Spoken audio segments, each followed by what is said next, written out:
यहाँ पर हम देखें राजस्थान के भौतिक प्रदेश। तो राजस्थान के भौतिक प्रदेश में धरातल निर्माण के समय जो बने थे, पर्वत बने थे, पठार बने थे, मैदान बने थे, इत्यादि के समय को हम क्या कहते हैं? भौतिक प्रदेश कहते हैं। भौतिक प्रदेशों को 4 भागों में बांटा गया है। पहला है मरुस्थलीय प्रदेश जो कि तैतीस सागर है। अरावली पर्वत है जो कि गोंडवाना लैंड है एक तरीके से। फिर हम बात करें पूर्वी मैदानी है, ये भी 33 सागर का भाग है। और दक्षिणी पूर्वी पठारी प्रदेश है, ये गोंडवाना लैंड का भाग है। तो यहाँ पर बात करें मरुस्थलीय प्रदेश की। मरुस्थलीय प्रदेश में जो मिट्टी पाई जाती है वो पाई जाती है रेतीली बलुई मिट्टी यहाँ पर पाई जाती है। और वर्षा यहाँ पर जो होती है मरुस्थलीय प्रदेश में वो 20 से 25 सेंटीमीटर की वर्षा होती है। और तापमान यहाँ गर्मियों में उच्चतम 49 चला जाता है सेंटीग्रेड तक, और सर्दियों में यहाँ पर -3 डिग्री सेंटीग्रेड तक तापमान चला जाता है। क्षेत्र की बात करें तो राजस्थान का 61.11% भाग मरुस्थल है, और जनसंख्या यहाँ पर 40% रहती है। और जिले यहाँ पर टोटल 12 हैं जो कि मरुस्थलीय प्रदेश के अंदर आते हैं। जलवायु यहाँ की शुष्क व अधिकतम विषम है। अगर हम इसकी उत्पत्ति की बात करें तो इसकी उत्पत्ति युग के अकॉर्डिंग बात करें तो ये प्ले स्टोरीन युग से के टाइम से इसकी उत्पत्ति बताई जाती है। 10 लाख वर्ष पूर्व इसकी उत्पत्ति हुई थी, और 33 सागर के सूख जाने के कारण इसकी उत्पत्ति हुई है। मरुस्थलीय भाग का वर्गीकरण हम करें तो यहाँ पर 25 सेंटीमीटर से कम वर्षा वाला क्षेत्र है वो शुष्क कहलाएगा। और शुष्क में यहाँ पर कौन कौन से आते हैं? पहले यहाँ पर जैसलमेर और बाड़मेर है, ये शुष्क में आते थे। अब बात करते हैं मरुस्थल की, जहाँ पर मिश्रित है। यानी मरुस्थलीय एक तो होता है 25 सेंटीमीटर से कम वर्षा, एक 25 से 50 सेंटीमीटर तक वर्षा होती है जिसे अर्धशुष्क कहते हैं। अर्धशुष्क में हमारे आते हैं झुंझुनू, सूकर, सीकर, पाली और जालौर। जबकि मिश्रित में हमारे आते हैं बाड़मेर, नागौर, चूरू, जोधपुर, हनुमानगढ़ और श्री गंगानगर। बालू के स्तूपों को हम रेत के टीलों को हम बालू के स्तूप यहाँ पर कहते हैं। नेक्स्ट हम देखें लाठी श्री का क्षेत्र, यानी लाठी श्री क्षेत्र क्या होता है? जैसलमेर में पोखरण से मोहनगढ़ तक पारू सीमा के सहारे ये जिले हैं, वो कहलाते हैं लाठी सीरीज के क्षेत्र। जैसलमेर में पोखरण से मोहनगढ़ सीमा के सहारे जो क्षेत्र हैं, जैसे कि विस्तृत भूभाग या भूगर्भीय काल की चौड़ी पट्टी यहाँ पर मिलती है, जो कि यहाँ पर उपयोगी सेवन घास यहाँ पर उगती है। किस जगह पर? लाठी श्री क्षेत्र में उपयोगी सेवन घास यहाँ पर उगती है। बालू के स्तूप हमारे पास में 2 प्रकार के होते हैं, एक तो अनुप्रस्थ और एक बरखान। अनुप्रस्थ में क्या होता है? निर्माण प्रक्रिया होती है, पवन की दिशा में ये समकोण का निर्माण करते हैं पवन की दिशा में। अनुप्रस्थ जो बालू के स्तूप होते हैं, और ये जोधपुर में ज़्यादातर पाए जाते हैं। बरखान है, बरखान यहाँ पर अर्धचक्राकार होते हैं निर्माण की अगर बात करें, और बरखान सबसे ज़्यादा है जोधपुर में। और वैसे इसका क्षेत्र आता है हनुमानगढ़ और शेखावाटी क्षेत्रों में बरखान वाले बालू के स्तूप पाए जाते हैं। अब शुष्क मरुस्थलीय क्षेत्र को 3 भागों में बांटा गया। शुष्क में कौन कौन से? शुष्क में यहाँ पर पश्चिमी विशाल मरुस्थलीय या रेतीला शुष्क मैदान है, पहला बात तो। पश्चिम में विशाल मरुस्थल या फिर रेतीला शुष्क मैदान, जैसे कि चट्टानी है जैसलमेर और बाड़मेर, ये चट्टानी है। बालू का स्तूप मुक्त प्रदेश है। जो रेतीला शुष्क है ये बालू स्तूप मुक्त प्रदेश है, और पूर्णतः रेतीला मरुस्थल है। मैदान जो होते हैं पूर्णतः रेतीला मरुस्थल होता है। रेतीला शुष्क होता है वो बालू स्तूप मुक्त प्रदेश होता है, और पश्चिमी विशाल मरुस्थल है वो चट्टानी यानी जैसलमेर और बाड़मेर से बना है। फिर हम बात करें राजस्थान के बागड़, राजस्थान का बागड़ या अर्ध शुष्क मैदान। राजस्थान बागड़ या अर्ध शुष्क मैदान में हम देखें तो गग्गर मैदान है जो कि एक तरीके से नाली क्षेत्र है, और नाली क्षेत्र यहाँ पर पाए जाते हैं। शेखावाटी क्षेत्र है, यहाँ पर जौहड़ कुएं पाए जाते हैं। नागौरी प्रदेश है, नागौरी प्रदेश में सर्वाधिक खारी झीलें पाई जाती हैं। और लूनी का बेसिन है जो कि गोंडवाना प्रदेश है। तो लूनी का बेसिन यहाँ पर किस तरीके का है? गोंडवाना प्रदेश है यहाँ पर। नेक्स्ट हम बात करें कुबड़ पट्टी। कुबड़ पट्टी यहाँ पर 2 तरीके की होती है, एक तो बोखा पट्टी है, एक बागड़ पट्टी है। क्या है ये कुबड़ पट्टी? एक विशेष मरुस्थलीय क्षेत्र है। इस क्षेत्र की बात करें कहाँ पर पाई जाती है कुबड़ पट्टी, तो ये नागौर, पाली, अजमेर में पाई जाती है। कारण क्या है? फ्लोराइड की अधिकता की वजह से ही कुबड़ पट्टी पड़ गई है। यहाँ के लोगों की हड्डियाँ विकृत हो चुकी हैं, जो यहाँ पर रहते हैं नागौर, पाली और अजमेर में। नेक्स्ट हम देखें दाद या थली। दाद या थली क्या होता है? बरखान बालू स्तूपों की भुजाओं के बीच वायु की रगड़ से बने गर्त को यहाँ पर क्या कहते हैं? दाद या थली कहते हैं। एक होता है काठी बग्गी। काठी बग्गी क्या होता है? घग्गर मैदान में पाई जाने वाली समतल एवं उपजाऊ चिकनी मिट्टी को हम बोलते हैं काठी बग्गी। एक होता है मेरा, जो कि हनुमानगढ़ के उत्तरी इलाकों में पाई जाने वाली हल्के पीले रंग की चिकनी मिट्टी है, जिसको बोलते हैं हम मेरा। नेक्स्ट हम देखते हैं पलाया। पलाया क्या है? खारे पानी की झील को पलाया कहते हैं। प्रकृति क्या है इसकी? स्थायी है। पलाया स्थायी रहता है। उदाहरण के लिए हम देखें सांबर, जो कि जयपुर और नागौर में है। पलाया झीलें खड़ीनी भी कहलाती हैं। डीडवाना जो कि नागौर में है, पंचबंदरा बाड़मेर में है, लूणकरणसर है वो बीकानेर में है। फिर देखते हैं रन। रन क्या है? खारे पानी की झील को बोलते हैं रन भी। ये प्रकृति इसकी अस्थायी है, जबकि प्लाया की प्रकृति स्थायी है, जबकि रन की प्रकृति अस्थायी है। उदाहरण के लिए हम देखें जैसलमेर में पोखरण के अंदर काबोद है, जोधपुर में फलौदी के अंदर बाप है और बाड़मेर में थोब है। ये क्या है? रन के उदाहरण है। फिर हम देखते हैं दूसरा अरावली पर्वतीय प्रदेश। तो अरावली पर्वतीय प्रदेश में हम देखें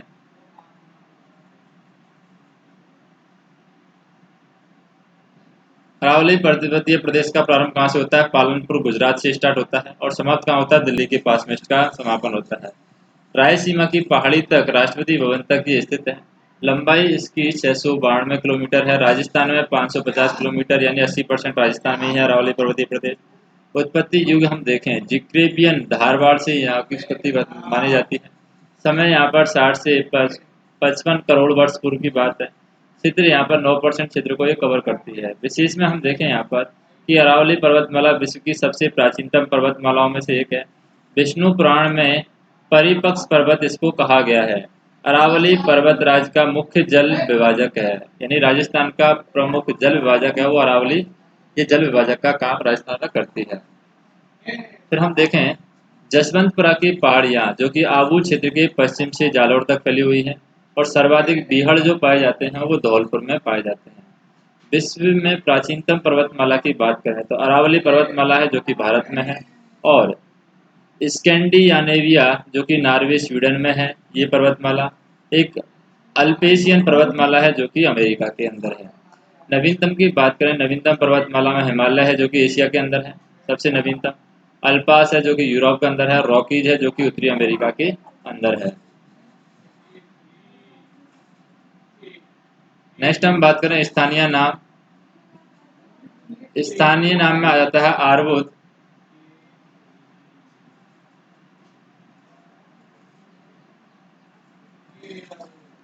आरबुद में आ जाता है यहाँ पर अरावल आ जाता है स्थानीय नाम। आरबुद भी इसको बोलते हैं और अड़ावाला भी इसको बोलते हैं। स्थानीय जो नाम है अरावली का, इसको अरावला, अड़ावाला, आरबुद भी बोला जाता है।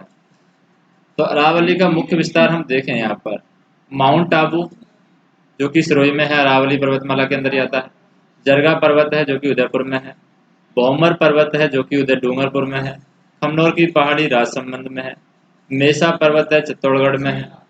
और बीजासन पहाड़ है, भीलवाड़ा में है। नाग पहाड़ है, अजमेर में है। अचरोल की पहाड़ी है, जयपुर में है।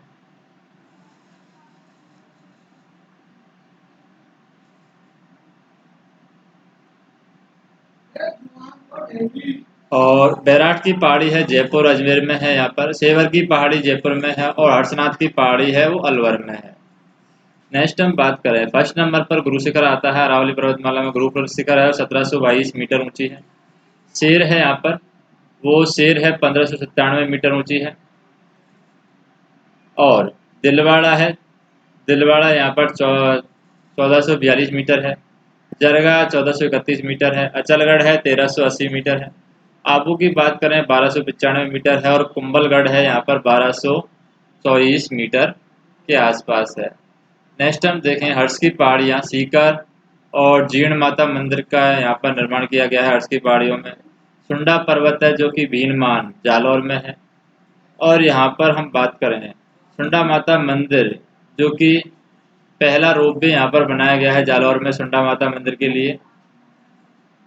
फिर अलावली का गौण विस्तार हम देखेंगे यहाँ पर।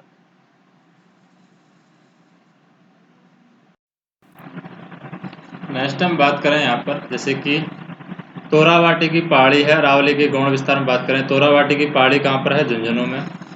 खंडेला की पहाड़ी है सीकर में। हर्ष की पहाड़ी सीकर में है। चिड़िया टूक की पहाड़ी जो जोधपुर में है। त्रिकूट की पहाड़ी जैसलमेर में है। छप्पन की पहाड़ी बाड़मेर में है, जहाँ पर ग्रेनाइट पर्वत भी इसको बोलते हैं, नाकोड़ा सीवाना के अंदर। और यहाँ पर स्वर्णगिरी है जो कि जालौर में, ग्रेनाइट सिटी बोला जाता है जालौर को।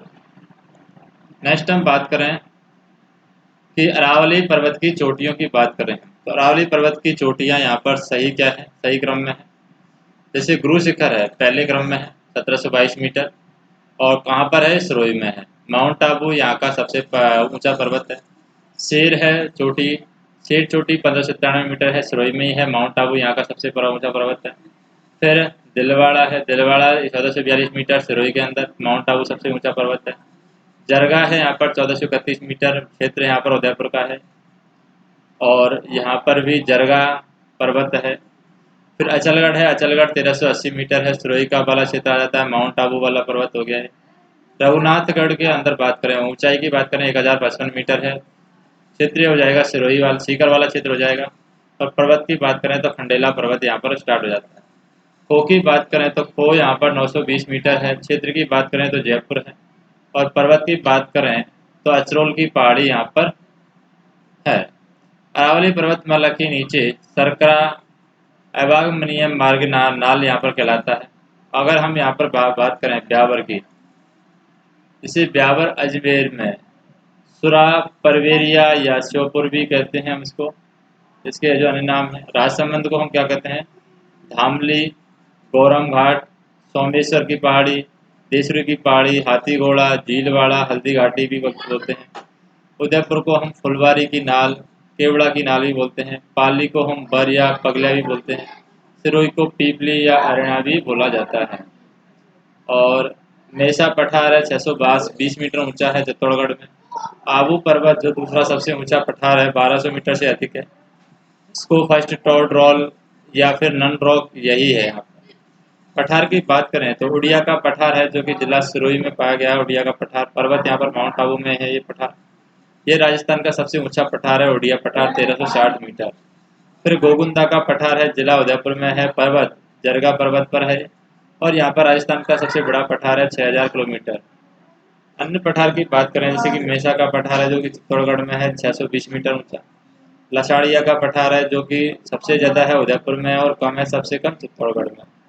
देसरू का पठार है जो जरगा से रागा तक फैला हुआ है, उदयपुर से सिरोही तक। उदयपुर में जरगा और रागा सिरोही में है।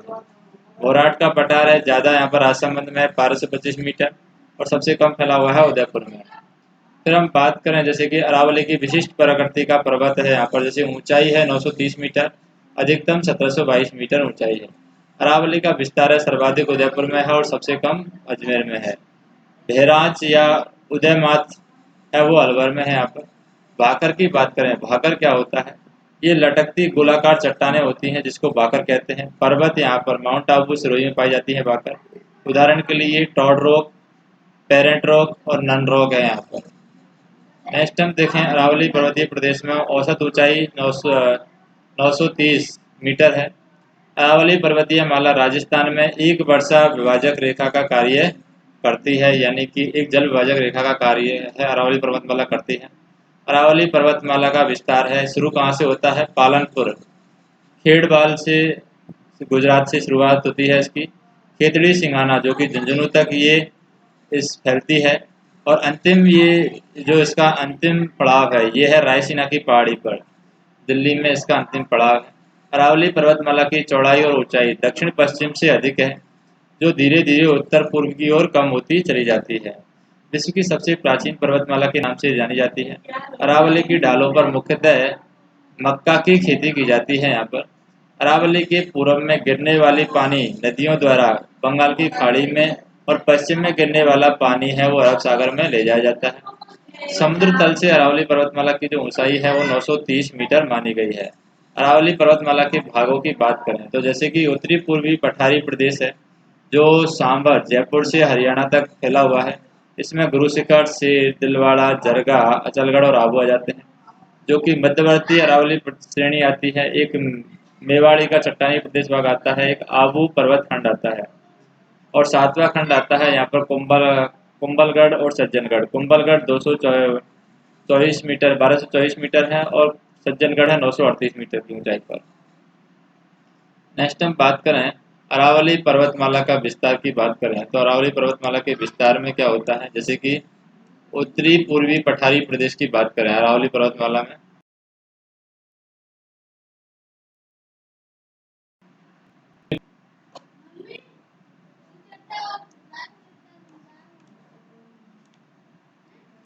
तो उत्तरी पूर्वी पठारी प्रदेश में यहाँ पर क्या जाता है, विस्तार इसका सामर जयपुर से हरियाणा तक है। औसत ऊंचाई है इसकी 450 मीटर और कुल भाग 750 मीटर है। प्रमुख चोटियाँ यहाँ पर आ जाता है रघुनाथगढ़ सीकर के अंदर 1055 मीटर है। खौमनेर जयपुर के अंदर है 920 मीटर। बाबाई जयपुर के अंदर 780 मीटर। बहराइच अलवर के अंदर 792 मीटर। बैराठ जयपुर के अंदर 704 मीटर। और यहाँ पर इस भाग की समस्त पहाड़ियाँ अपर्दित हैं। नेक्स्ट हम देखें मध्यवर्ती अरावली श्रेणी की ओर। विस्तार यहाँ पर अजमेर जयपुर पश्चिमी टोंक शेखावाटी क्षेत्र की पहाड़ियाँ हैं। औसत ऊंचाई 550 मीटर। प्रमुख चोटियाँ हैं यहाँ पर तारागढ़ 872 मीटर, नाग पहाड़ 795 मीटर। नेक्स्ट हम देखें थर्ड नंबर पर आता है मेवाड़ की चट्टीनी प्रदेश या भोराट का पठारी प्रदेश आ जाता है यहाँ पर। विस्तार इसका उदयपुर डूंगरपुर राजसमंद चित्तौड़गढ़ प्रतापगढ़ सिरोही का कुछ भाग आ जाता है। औसत ऊंचाई 1125 मीटर है जो कि भोराट का पठार है। प्रमुख चोटियों में बात करें जरगा है जो कि 1431 मीटर है, गोकुंदा 840 मीटर है, सायरा 900 मीटर है और कोटड़ा यहाँ पर 750 मीटर की ऊंचाई पर है। फिर आपकी बात करें इसका विस्तार है सिरोही जिला। औसत ऊंचाई यहाँ पर 1200 मीटर से अधिक है। प्रमुख चोटियों की बात करें तो गुरु शिखर जो कि 1722 मीटर है, शेर यहाँ पर 1597 मीटर है, दिलवाड़ा बैचलगढ़ है 1442 मीटर की ऊंचाई पर है। फिर बात करें यहाँ पर गिरब उदयपुर क्षेत्र में लश्करी नुमा आकृति वाले पहाड़ों की श्रृंखला यहाँ पर मिलती है। तो उदयपुर क्षेत्र में जो लश्करी नुमा आकृति वाले पहाड़ मिलते हैं उसको हम बोलते हैं गिरब।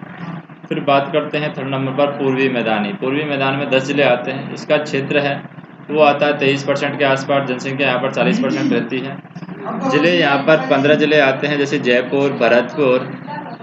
जो 10 जिले आते हैं जयपुर भरतपुर दौसा सवाई माधोपुर धौलपुर करौली टोंक अलवर अजमेर और बांसवाड़ा। उत्पत्ति युग इसका प्लेस्टोरीसीन युग है माना जाता है। समय यहाँ पर 10 लाख वर्ष पूर्व का है और प्रक्रिया यहाँ पर नदियों के जमाव के कारण इसकी उत्पत्ति हुई है पूर्वी मैदान की वाकई। और वर्षा यहाँ पर 50 से 80 मीटर चाहिए सेंटीमीटर। जलवायु यहाँ पर आर्द्र जलवायु है और मिट्टी यहाँ पर जलोढ़ और दोमट मिट्टी यहाँ पर पूर्वी मैदानों में पाई जाती है। तो यहाँ पर बात करें माही बेसिन की। पूर्वी मैदान को 3 बेसिनों में बांटा गया है, माही बेसिन, बनास बेसिन और चंबल बेसिन। चंबल बेसिन का क्षेत्र आ जाता है सवाई माधोपुर करौली और धौलपुर और नदी आ जाती है यहाँ पर चंबल और पार्वती। माही बेसिन की बात करें इसका क्षेत्र आ जाता है बांसवाड़ा पूर्वी डूंगरपुर पूर्वी उदयपुर प्रतापगढ़ दक्षिणी चित्तौड़। नदी यहाँ पर माही है। वर्गीकरण की बात करें 56 का मैदान है, प्रतापगढ़ है और 56 गांवों का यहाँ पर समूह लगता है। काठल प्रदेश की बात करें तो प्रतापगढ़ है। प्रतापगढ़ का पुराना गढ़ कहते हैं यहाँ पर। और ऊबड़ खाबड़ क्षेत्र ये काठल प्रदेश कहलाता है। बागड़ क्षेत्र की बात करें तो बांसवाड़ा और बागड़ी भाषा यहाँ पर बोली जाती है। फिर बात करें हैं बनास बेसिन की। बनास बेसिन में किशनगढ़ अजमेर का मैदानी वह क्षेत्र है। इस क्षेत्र में दक्षिण चित्तौड़ पूर्वी भीलवाड़ा दक्षिण पूर्वी अजमेर और इसकी नदी की बात करें तो बनास बेचड़ मैनाल आ जाती है। मालपुरा की बात करें मालपुरा करौली का मैदानी क्षेत्र है। यहाँ पर टोंक सवाई माधोपुर करौली और धौलपुर आ जाते हैं। नदी की बात करें मालपुरा करौली का मैदानी क्षेत्र में नदी में आ जाता है बनास मोरेल और गंभीरी। और यहाँ पर लहरदार के मैदान की बात करें उर्मिल लहरदार का मैदान तो इस क्षेत्र में दौसा भरतपुर दक्षिणी अलवर दक्षिणी पूर्वी जयपुर है। नदी की बात करें तो बाणगंगा है और यह यमुना गंगा और सतलज सिंधु का अवशिष्ट भाग है। नेक्स्ट हम बात करें दक्षिणी पूर्वी पठारी प्रदेश। दक्षिणी पूर्वी पठारी प्रदेश में राजस्थान का पूर्वी मैदान आ जाता है। क्षेत्र यहाँ पर 9.6% है। जनसंख्या यहाँ पर 13% रहती है। जिले यहाँ पर 9 जिले हैं। उत्पत्ति युग कार्बोनिफेरस उत्पत्ति युग माना जाता है। समय यहाँ पर बात करें तो 35 करोड़ वर्ष पूर्व की बात है। प्रक्रिया यहाँ पर ज्वालामुखी के लावा के जमाव के कारण इसकी उत्पत्ति हुई है। और जलवायु यहाँ पर अति आर्द्र जलवायु प्रदेश है और वर्षा यहाँ पर 80 से 120 सेंटीमीटर होती है। मिट्टी की बात करें तो काली उपजाऊ मिट्टी यहाँ पर पाई जाती है। दक्षिणी पूर्वी पठारी प्रदेश की बात करें तो यहाँ पर हाड़ौती पठार है, ऊपरमाल का पठार बोलते हैं इसको। इसके क्षेत्र में बिजोलिया, दक्षिणी पूर्वी बूंदी, पश्चिमी कोटा और चित्तौड़गढ़ आते हैं। नदी की बात करें तो चंबल और बामणी नदी यहाँ पर है। दक्कन के पठार की बात करें तो झालावाड़ क्षेत्र है और काली सिंध है। हाड़ौती के पठार की बात करें तो कोटा, बूंदी, बारा है और चंबल वाला क्षेत्र आ जाता है। यहाँ पर नदी यहाँ पर चंबल नदी बहती है। चित्तौड़गढ़ और भीलवाड़ा में तीन तीन भौतिक प्रदेशों में फैले हुए हैं। अरावली पर्वत, पूर्वी मैदान और दक्षिणी पूर्वी पठार, इन तीनों में फैले हुए हैं। फिर राजस्थान का जो भौतिक विभाग है, तो राजस्थान के भौतिक विभाग में हम यहाँ पर देखें कि जैसे कि उत्तर पश्चिमी मरुस्थलीय प्रदेश में ये सारे जिले आ जाते हैं। फिर कौन कौन से, जालौर आ जाता है, बाड़मेर, जैसलमेर, जोधपुर, नागौर और चूरू, बीकानेर, श्रीगंगानगर, हनुमानगढ़। फिर बीच वाला है अरावली पर्वतीय माला प्रदेश है, पूर्वी मैदानी भाग है यहाँ पर। और फिर दक्षिणी पूर्वी मैदानी प्रदेश यहाँ पर आ जाता है। नेक्स्ट हम देखें यहाँ पर जैसे कि उत्तर पश्चिमी मरुस्थलीय प्रदेश में 12 जिले आते हैं, दक्षिणी पूर्वी मैदान में 9 जिले आते हैं, अरावली पर्वतमाला प्रदेश में 9 जिले आते हैं और पूर्वी मैदानी प्रदेश में 15 जिले आते हैं। तो इस तरीके से ये सारे जिले यहाँ पर हो जाते हैं। तो जिलों के अकॉर्डिंग मिट्टी की बात करें यहाँ पर, तो जिले के अकॉर्डिंग मिट्टी की बात करेंगे, उसी के अकॉर्डिंग यहाँ पर देखें हम जैसे कि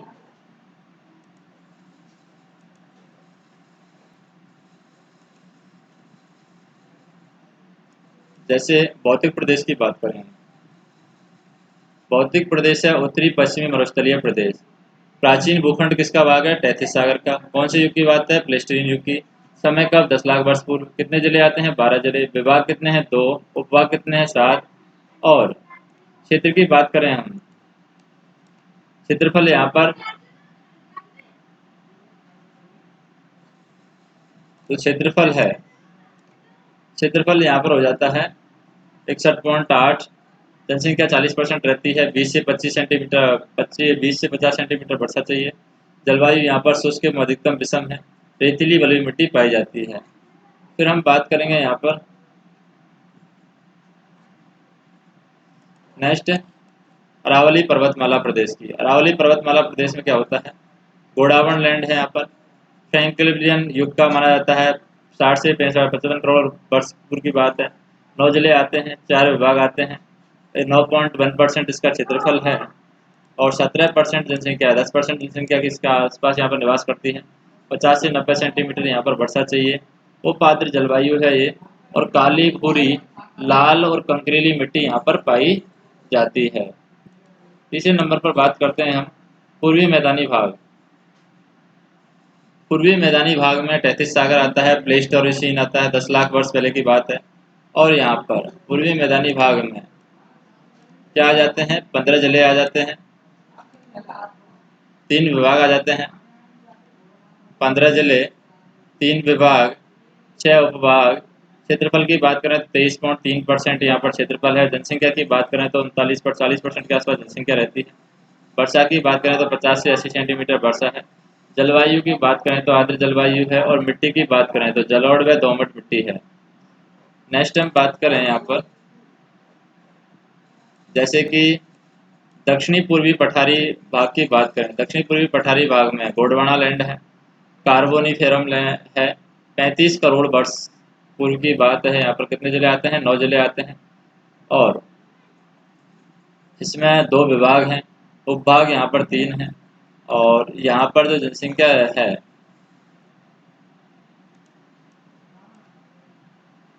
वो, इसमें जो जनसंख्या है